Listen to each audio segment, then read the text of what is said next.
ujilah dirimu, selidikilah dirimu.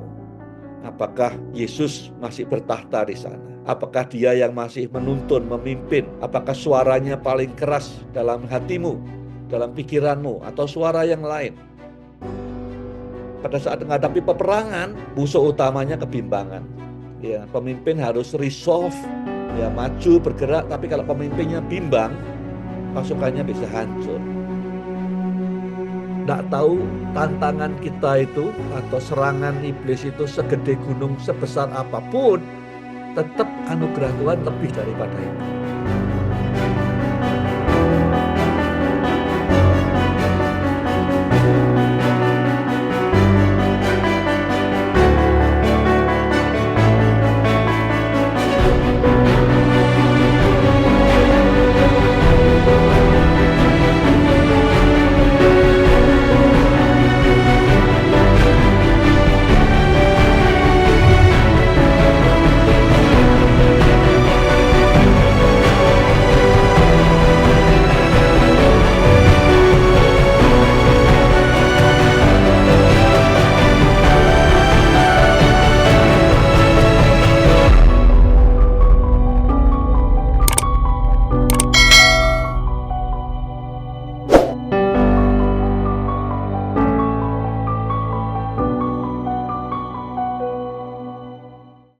Setiap orang, setiap pemimpin,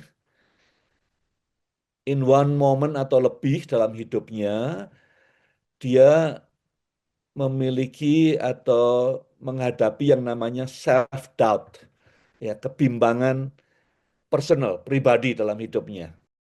Nah, ini kita mau lihat dalam pasal 12-13 ini. Kita perlu menyadari bahwa kalau sudah pernah merasa bimbang, itu bukan saudara sendiri yang mengalami. Ya, semua pemimpin mengalami itu, tapi ya itu bukan dari Tuhan.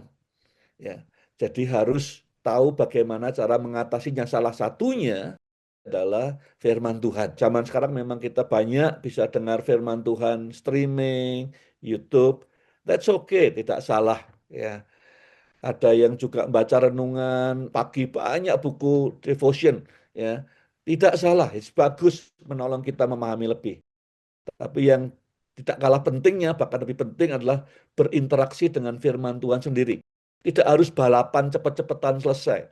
Ya. Tetapi tiap hari merenungkan. Itu kata Mazmur pasal 1. Tiap hari merenungkan.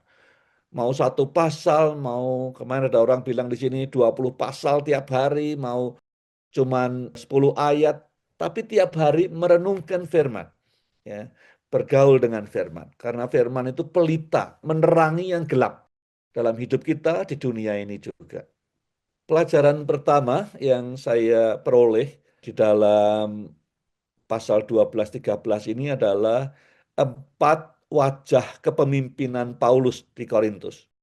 Jadi kalau ada 4 hal yang mendefinisikan, menandai model kepemimpinan Paulus yang mendirikan gereja Korintus ini yang kita bisa belajar dari dia. Ya. Nomor 1, saya ambil di dalam 2 Korintus 12 ayat 14. Sebab bukan hartamu yang kucari, melainkan kamu sendiri. Ya, artinya apa? Banyak pemimpin lain, aim, ya, tujuannya adalah dapat hartanya, dapat uangnya, dapat asetnya atau dapat apanya. Tetapi Paulus berkata dengan jelas, ya, yang aku cari itu bukan hartamu, bukan asetmu, bukan apa yang kau miliki, tapi dirimu sendiri. Jadi nomor 1 prinsipnya Paulus adalah penggembalaan yang fokusnya pada membangun hubungan, relationship driven. Nah, halnya ini sama dengan pelayanan apapun juga, dengan pekerjaan apapun juga. Saudara mau berdagang, mau berbisnis, ya secara alkitabiah, mau berorganisasi. Kalau saudara ngejar uangnya, saudara nggak dapat relationship, nggak dapat uangnya. Tapi kalau yang saya kejar adalah relationship-nya, hubungannya, kedekatannya, ya, maka saudara akan mendapatkan, ya, bersama-sama apa yang Tuhan ingin capai lewat kebersamaan saudara. Relationship driven. Jadi dalam berkeluarga sama, ya, dalam gereja sama, dalam pelayanan sama, dalam komunitas manapun, pemimpin Paulus ngajari nomor satu, relationship driven. Kita invest apa? Ya. Nah, nanti hopefully kita bisa punya renungan bersama yang sudah berkeluarga mikir tahun ini investasi apa saja yang sudah saya masukkan untuk bangun relationship di keluarga atau di pelayanan atau di gereja. Secara intensional saya invest apa untuk membangun relationship dengan orang-orang yang saya pimpin. Nomor dua, it's value driven leadership. Ayatnya di ayat 13, ayat 8.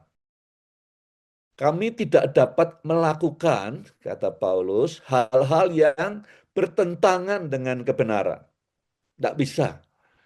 Melainkan hanya bagi kebenaran. Apapun kondisinya, tidak bisa melakukan apa yang berlawanan dengan kebenaran. Kebenaran itu apa? Biblical value, nilai-nilai Alkitab. Kami hanya bisa melakukan untuk itu, bukan melawan itu. Jadi yang nomor dua, prinsipnya kepemimpinan Paulus di Korintus adalah kepemimpinan yang kokoh dibangun di atas nilai-nilai Alkitab. Ya, caranya gimana? Dia berikan peneladanan hidup yang di mana dia kokoh berdiri atas nilai-nilai Alkitab. Hal ini tidak bisa dikompromikan, tidak bisa berbuat yang berlawanan dengan nilai-nilai Alkitab ya. Dia beri contoh hidupnya, tidak cuma ngomong di atas mimbar atau ngomong di Zoom, tetapi dia beri contoh bagaimana peneladanan hidup yang berpegang pada nilai-nilai. Nomor tiga, di dalam pasal 13 ayat 9, Paulus berkata, kami senang ketika kami lemah dan kamu kuat. Doa kami, harapan kami adalah supaya kamu menjadi sempurna. Dalam terjemahan lain, menjadi dewasa, menjadi kuat secara rohani. Jadi yang nomor tiga adalah outcome driven pastoring. Menggembalakan dengan capaian pertumbuhan yang jelas. Jadi tidak hanya kumpul, tidak hanya ya ngembalakan khotbah tiap minggu atau pertemuan tiap hari apa, tapi betul-betul dilihat ya kapan yang kita gembalakan ini bisa jadi kuat, bisa bertumbuh, bisa jadi sempurna. Jadi semua investasi waktu, investasi uang, investasi energi, semua diarahkan bagaimana ini bisa menolong orang yang kita pimpin, yang kita gembalakan, bisa makin kuat, bisa makin sempurna, bisa makin dewasa di dalam Tuhan. Outcome driven pastoring. Yang keempat adalah reflective driven mentoring sebagai sebuah strategi. Dalam 2 Korintus 13:5, ujilah dirimu sendiri. Apakah kamu tetap tegak dalam iman? Selidikilah dirimu. Apakah kamu tidak yakin akan dirimu bahwa Kristus Yesus ada di dalam diri kamu? Ini renungan bagus. Ujilah dirimu. Selidikilah dirimu. Ya, apakah Yesus masih bertahta di sana? Apakah dia yang masih menuntun, memimpin? Apakah suaranya paling keras dalam hatimu, dalam pikiranmu, atau suara yang lain? Apakah kerinduanmu yang terbesar? Ya, masih dia. Jadi mentoring yang diwarnai dengan proses refleksi diri sebagai strategi.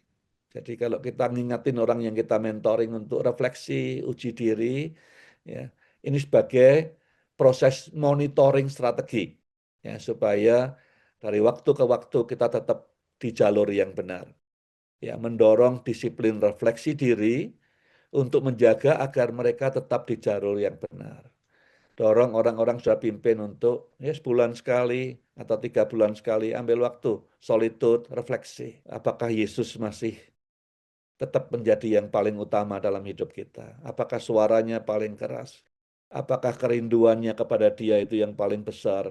Drive hidup kita tiap pagi kita bangun, malam sebelum kita tidur. Topik nomor 2 yang saya pelajari tentang duri dalam daging. Tapi saya mau melihat purpose-nya apa. Ya. Nah, tentu yang namanya, saya bayangkan duri dalam daging itu bisa aja tergantung di mana sudah hidup. Ya, kalau sudah hidup di daerah-daerah pesisir, langsung teringatnya ini duri ikan gitu. Nah, masuk gitu ya di tenggorokan atau di mana. Atau kalau saudara mungkin di tempat lain mikirnya adalah duri tanaman, ya, duri mawar, duri apa yang masuk ke dalam daging. Akibatnya apa sih duri dalam daging? Ada dua hal yang diakibatkan. Satu tentu sakit, ya, ada pain, khususnya kalau sudah bergerak. Jadi ada rasa sakit. Ya. Dan sakit itu kemudian poin kedua membatasi gerak kita. Ya, kita biasa kalau misalnya durinya dalam dagingnya di tangan kanan, digerakkan sakit, maka lama-lama kita tidak mau gerakkan tangan kanan karena sakit. Jadi ada hal seperti itu tidak harus harus fisikal, bisa aja hal-hal yang lain. Ya. Pernah dengar ceritanya misalnya Rick Warren waktu anaknya harus mengalami frustasi, bunuh diri. Itu sakit sekali. Awal-awalnya mungkin dia merasa saya bisa ngomong apa tentang keluarga anakku sendiri seperti ini. Jadi duri dalam daging itu sakit dan tidak hanya sakit, membatasi kita untuk bergerak. Ya. Nah, tujuannya apa? Tuhan taruh duri dalam daging dalam diri kita. Yang pertama adalah untuk melindungi saudara agar tidak jatuh dalam kesombongan. Di pasal 12 ayat 7, dan supaya aku jangan meninggikan diri karena pernyataan-pernyataan yang luar biasa itu.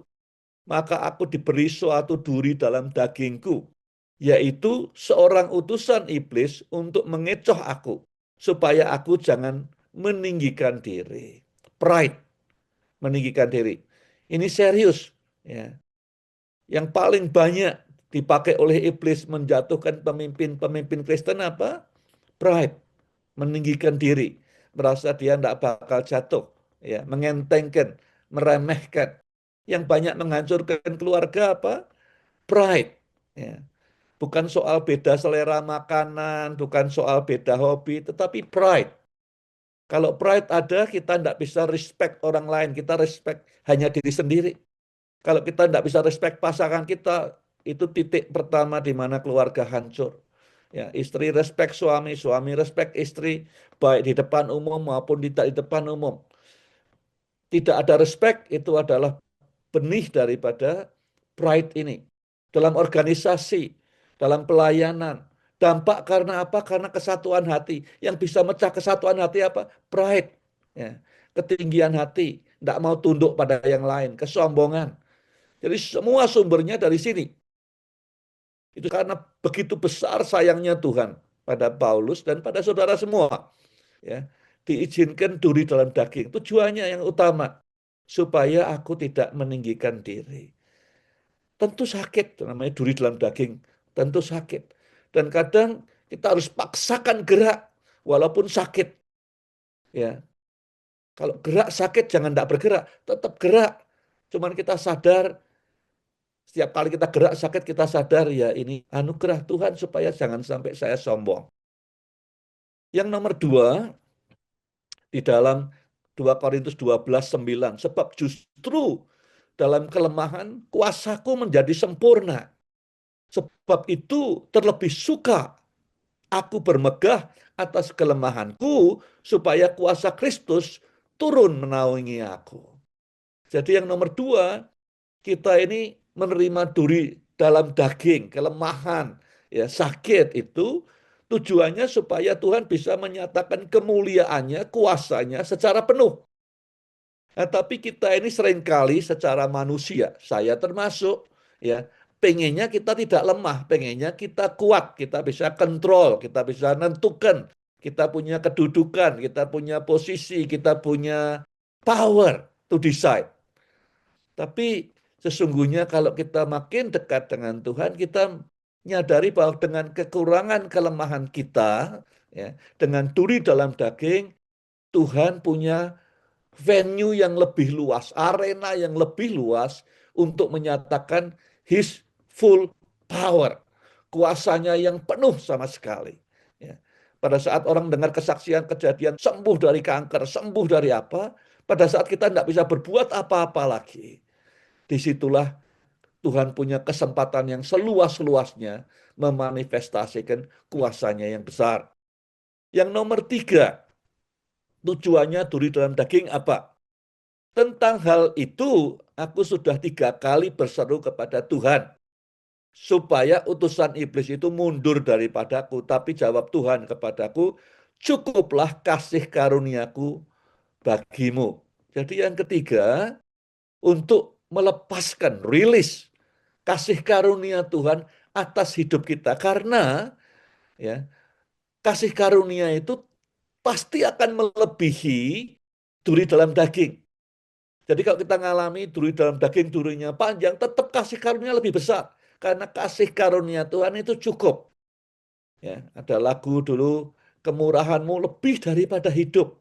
Kasih karunia Tuhan lebih daripada hidup. Jadi kalau kita ngalami tantangan, merasa lemah, tidak bisa berdaya apa-apa, pada saat kita surrender, berserah, itu pada saat keran-keran kasih karunia Tuhan dialirkan dalam kehidupan kita. Tapi kalau kita terus berusaha dengan kekuatan sendiri, ya, maka keran-keran kasih karunia itu hanya netes-netes barangkali dalam kehidupan kita. Topik yang ketiga saya beri judul sumber daripada kebimbangan, ya, self accusation, tuduhan diri, dan kemudian akibatnya kekalahan dalam hidup ini. Ya, apa saja itu?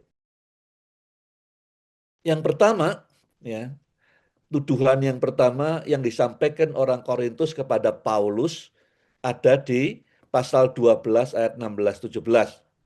Namun meskipun aku bukan beban bagimu. Ya, Paulus tidak pernah gantungkan biaya hidupnya kepada jemaat yang dia rintis. Kamu mengatakan aku licik. Jadi ini orang-orang Korintus, orang-orang rohani, katanya tanda petik, orang-orang yang ikut Tuhan Yesus setia, menuduh mengatakan kepada Paulus, kamu mengatakan aku ini licik dan menjerat kamu dengan tipu muslihat. Apakah aku mengambil keuntungan darimu melalui orang-orang yang kuutus kepadamu? Jadi kita perlu sadar apakah hidup kita shape other people life, membentuk hidupnya orang lain sekitar kita. Yang mungkin sering paling banyak membentuk orang sekitar kita adalah omongan kita. Ya, setiap kita ngomong itu bukan netral. Yohanes berkata seperti ada aliran air keluar dari hidup kita saat kita ngomong. Kita ngomong kita bisa membangun, kita ngomong kita bisa menimbulkan self doubt, ya, kebimbangan di hati orang sekitar kita. Kita ngomong bisa menghancurkan semangatnya orang. Jadi ini orang yang ngomong orang Kristen juga, orang Korintus. Dia berkata kepada Paulus, kamu ini licik, kamu ini tidak tulus, you are deceitful. Ya, tidak tulus, kamu memanfaatkan orang lain yang kemudian ya bisa menimbulkan kebimbangan. Kalau kebimbangan itu muncul ya dalam hal ini, rasa percaya, saling percaya hilang. Ya, kalau saling percaya kemudian hilang, ya kemudian muncul di hati pemimpin kebimbangan. Ya, apakah mereka bisa percaya saya lagi atau tidak? Ya, sesungguhnya motif saya ini tulus atau saya numpang ada udang di balik batu. Jadi apakah dari setan? Ya bisa aja setan pakai orang, tapi kita tidak mau dipakai oleh iblis. Ya, jadi hati-hati dalam perkataan kita, jangan sampai yang kita lontarkan menimbulkan kebimbangan. Kebimbangan iblis itu ya saudara, seringkali tidak harus langsung buat kita berdosa. Kadang-kadang iya, tapi kadang-kadang dia cuma menanamkan benih kebimbangan saja, sudah habis kita. Ya, pada saat dia mencobai Hawa dan segala macam, cuman nabur benih kebimbangan saja. Jangan mau dipakai iblis untuk itu. Ya, yang pertama, isunya adalah isu percaya. Bisa enggak sih saya dipercaya bahwa motif saya kepada mereka ini tulus, enggak ada yang lain-lain. Ya. Yang nomor dua, dikatakan di 2 Korintus 12:19, rupanya Paulus berkata, sudah lama kamu menyangka ya atau menuduh menyangka bahwa kami hendak membela diri di hadapan kamu, di hadapan Allah. Kami berbicara demi Al-Masih, demi Yesus. Dan semua itu untuk membangun kamu, hai saudara-saudara yang kukasihi. Self-doubt yang kedua, ya, orang-orang Korintus berkata kepada Paulus, Paulus pasti akan defensif nih. Ya. Orang yang defensif itu artinya orang yang tidak mau mendengar orang lain. Orang yang mengatakan dirinya benar sendiri. Ya. Jadi Paulus nangkap orang Korintus sudah bisik-bisik, Paulus pasti akan bela diri. Ya, dia dituduh orang yang tidak mau mendengarkan orang lain, tidak mau mendengarkan orang yang dia pimpin, dia pasti membela diri, yang merasa dirinya paling benar. Jadi lontaran tuduhan ini ya, bisa membuat kita dari waktu ke waktu berpikir, am I a good listener? Ya, apakah aku pendengar yang baik atau tidak? Nah, saudara, semua pemimpin, ya, saya katakan tadi, iblis tahu titik lemah kita, self doubt kita. Ya, jadi dari waktu ke waktu dia akan muncul, ya, dihidupkan lagi lewat omongan orang atau sikap orang atau bahkan diri kita sendiri. Yang ketiga, di pasal 2 Korintus 13 ayat 6, aku berharap kamu akan mengetahui bahwa kami bukanlah orang-orang yang tidak tahan uji. Jadi Paulus dianggap tidak tahan uji, gampang menyerah. You are a weak leader, ya, tidak punya determinasi, tidak konsisten, tidak bertahan sampai akhir, tidak teguh, tidak ulet, ya. Kemudian pertanyaan orang, bisa enggak kita mengandalkan Paulus ini? Ya, dia berubah-ubah. Tadinya dalam surat sebelumnya dia bilang akan menegur keras orang-orang yang berdosa. Tapi setelah datang ternyata dia tidak. Ya. Jadi tuduhan ini bisa membuat self-doubt di dirinya Paulus sendiri. Ya. Am I a weak leader? Pemimpin yang berubah-ubah, ya, pelin-pelan, yang gampang menyerah, atau yang kokoh, teguh. Ya. Kadang muncul self-doubt pada saat kita berdoa lama, tidak dapat jawaban Tuhan, muncul kebimbangan ini. Saya ini orang yang menyerah, atau orang yang bertahan, orang yang lemah, atau orang yang kuat, yang ulet, atau yang tidak setia. Dan yang keempat, self-doubt-nya adalah di pasal 13 ayat 3. Karena kamu ingin suatu bukti, Paulus berkata, bahwa Kristus berkata-kata dengan perantaraan aku. Dan ia tidak lemah terhadap kamu, melainkan berkuasa di tengah-tengah kamu. Jadi mereka berkata, betul enggak sih yang Tuhan Yesus itu berkata-kata lewat Paulus, atau ini omongannya dia sendiri? Ya, pengetahuannya dia orang pinter gitu. Mana bukti bahwa ini omongannya Tuhan, ya, penyertaannya Tuhan, firman-Nya Tuhan. Ya. Jadi ini dilontarkan ke Paulus, ya, apa dia diurapi apa tidak? Ya. Tuhan tidak berbicara melalui kamu. Tuhan tidak menyertai pelayananmu. Ya, kadang-kadang bisa membuat kebimbangan. Ya, kenapa? Ya, kalau sudah bimbang, banyak pemimpin mulai banding-bandingkan. Ya, kenapa yang itu kok begini, pemimpin itu begitu, hamba Tuhan itu begitu. Ya. Tapi ini 4 hal yang dilontarkan oleh orang-orang Kristen kepada Paulus yang bisa jadi menabur benih kebimbangan. Ya, pada saat menghadapi peperangan, musuh utamanya kebimbangan. Ya, pemimpin harus resolve, ya, maju bergerak, tapi kalau pemimpinnya bimbang, pasukannya bisa hancur.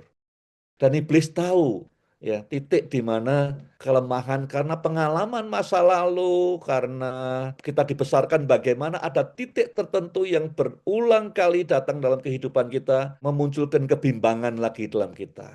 Caranya gimana ngelawannya? Ya tentu dengan firman Tuhan, dengan janji Tuhan, berdiri atas firman. Ya, implikasi lain jangan sampai kita dipakai iblis untuk menimbulkan kebimbangan di hati pemimpin-pemimpin. Pertanyaan untuk refleksi. Kebimbangan, keraguan pribadi apa yang paling sering menyerang saudara? Ya. Bisa saja datangnya dari orang-orang yang di sekitar saudara. Dan bagaimana cara saudara mengalahkan suara-suara itu, suara kebimbangan-kebimbangan itu. Ya, kebimbangan ada di tiap pemimpin, ya, tapi kita harus mengalahkan itu. Apakah self-doubt itu tentang ketulusan motif hati kita sering muncul, atau karena kita berpikir kurang mendengar orang, kurang peduli orang, atau soal kemampuan, kekuatanmu, ketekunanmu, konsistensimu, atau soal penyertaan, urapan, ya, menyuarakan suara Tuhan. Apa yang paling sering kita perlu mengenali itu? What is the most often yang paling sering self doubt dalam hidup saudara, ya. Kemudian bagaimana saudara dari waktu ke waktu mengalahkan itu?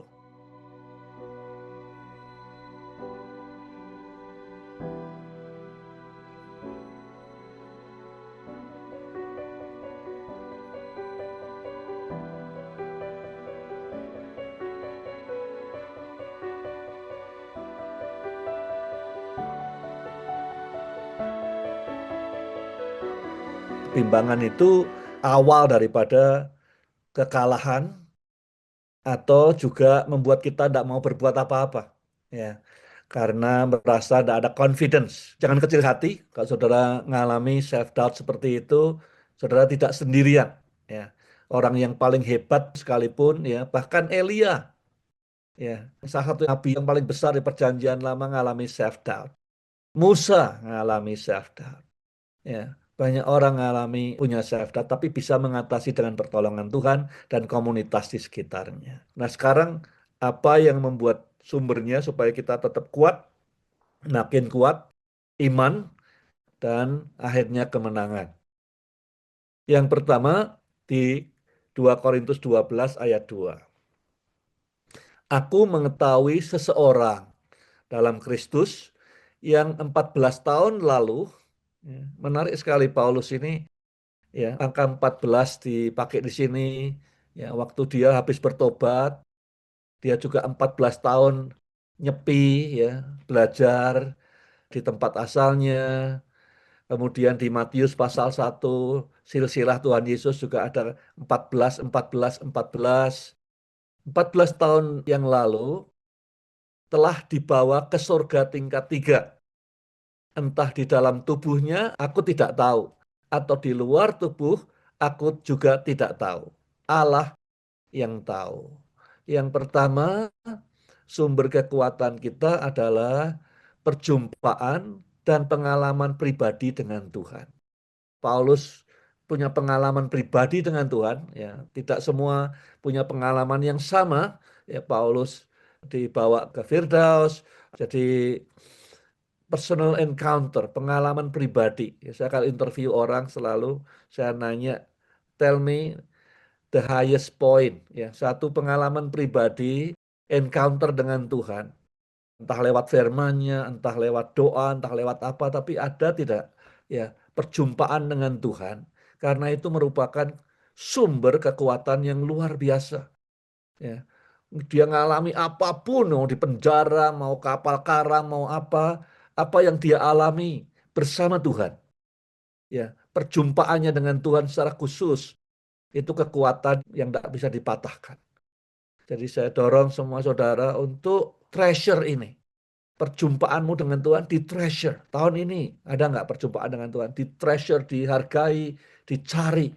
Ya, pengalaman dengan Tuhan itu kekuatan, sumber kekuatan. Nomor 2, dikatakan di pasal 12:8-9.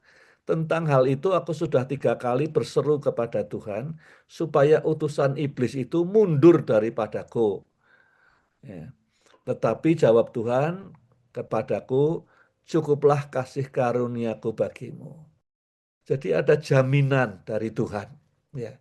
Dalam kita menghadapi tantangan, dalam kita menghadapi persoalan, challenge dalam hidup ini, ada jaminan anugerah Tuhan itu lebih daripada cukup. Tidak tahu tantangan kita itu, ya, atau serangan iblis itu segede gunung, sebesar apapun, tetap anugerah Tuhan lebih daripada itu. Ya, entah itu soal keuangan, entah itu soal kerjaan, entah itu soal relationship, soal komunikasi, soal apapun juga. ada assurance, my grace is sufficient for you. Ya, jadi apapun, mau itu utusan iblis, mau itu tantangan apapun, ya, ada jaminan dari ayat ini apa yang Tuhan siapkan anugerahnya itu lebih daripada yang dihadapi. Ya, so we can overcome it. Jadi yang kedua yang buat kita kuat adalah ada assurance, jaminan dari Tuhan bahwa anugerahnya itu lebih daripada cukup untuk kita melewati masa-masa ini. Yang ketiga, ayat 9 dan 10, sebab itu aku lebih senang berbangga atas kelemahanku, supaya kuasa Kristus diam di dalamku. Itulah sebabnya aku merasa senang dalam kelemahan, dalam siksaan, dalam kesukaran, dalam aniaya, dalam kesulitan dengan Kristus. Karena ketika aku lemah, maka aku kuat. Yang ketiga adalah janji. Janji dalam keadaan yang paling sulit seperti apapun dalam hidup ini. Mau kapanpun kejadiannya. Ya, entah dikatakan di daftar semua di sini. Kelemahannya, siksaan, atau kesukaran, atau aniaya, atau apapun juga. Pada saat aku lemah, pada saat tidak berdaya, janji Tuhan adalah Dia akan menyatakan kuasanya secara penuh. Ya, janji Tuhan pasti digenapi. Ya, tapi selama kita berjuang, bergumul dengan kekuatan sendiri, ya Tuhan tidak punya kesempatan menyatakan kuasanya dengan penuh. Jadi ada tiga yang Tuhan berikan untuk kita kuat, untuk kita firm, untuk kita beriman, dan untuk kita menang. Ya, penting. Satu adalah encounter dengan Tuhan. Treasure ini, kejar ini, garis bawahi, highlight dalam hidup saudara. Yang kedua, assurance, jaminan Tuhan. Bahwa anugerahnya selalu tidak akan lebih sedikit daripada persoalan yang hadapi. Pasti cukup, lebih dari cukup. Ya. Dan yang ketiga, janjinya. Pada saat yang paling lemah, paling sulit, pada saat kita berserah, itu kesempatan Tuhan untuk memanifestasikan kuasanya. Nah, saudara, persoalannya semua di 2 Korintus cuma bersumber dari satu.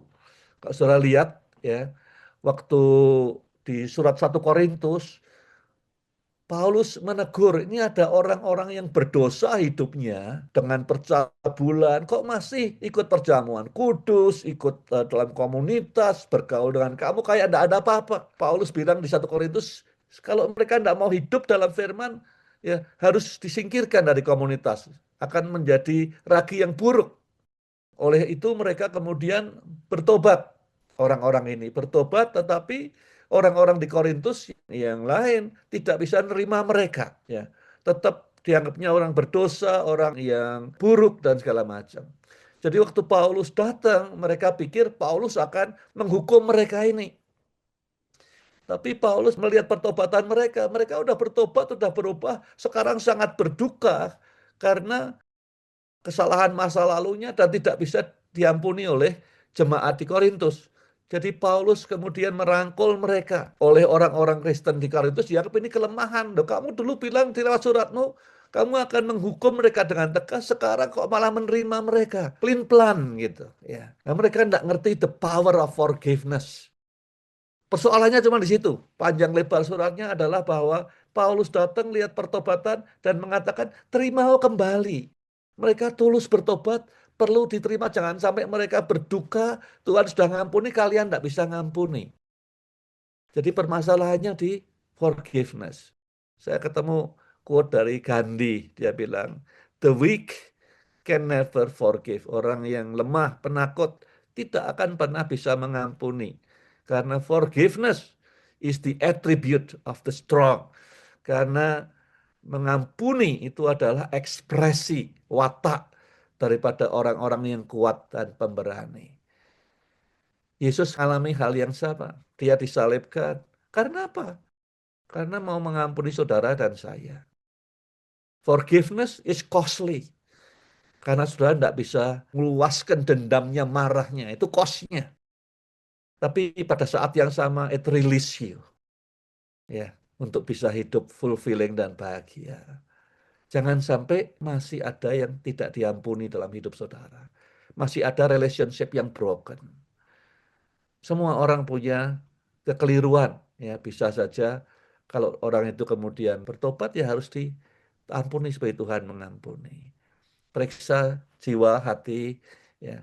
Jangan sampai kita berpindah tahun depan masih membawa dendam, marah, unforgiveness dalam hidup kita. Kita orang Kristen, orang-orang yang direstore relationship-nya dengan Tuhan dan satu dengan yang lain.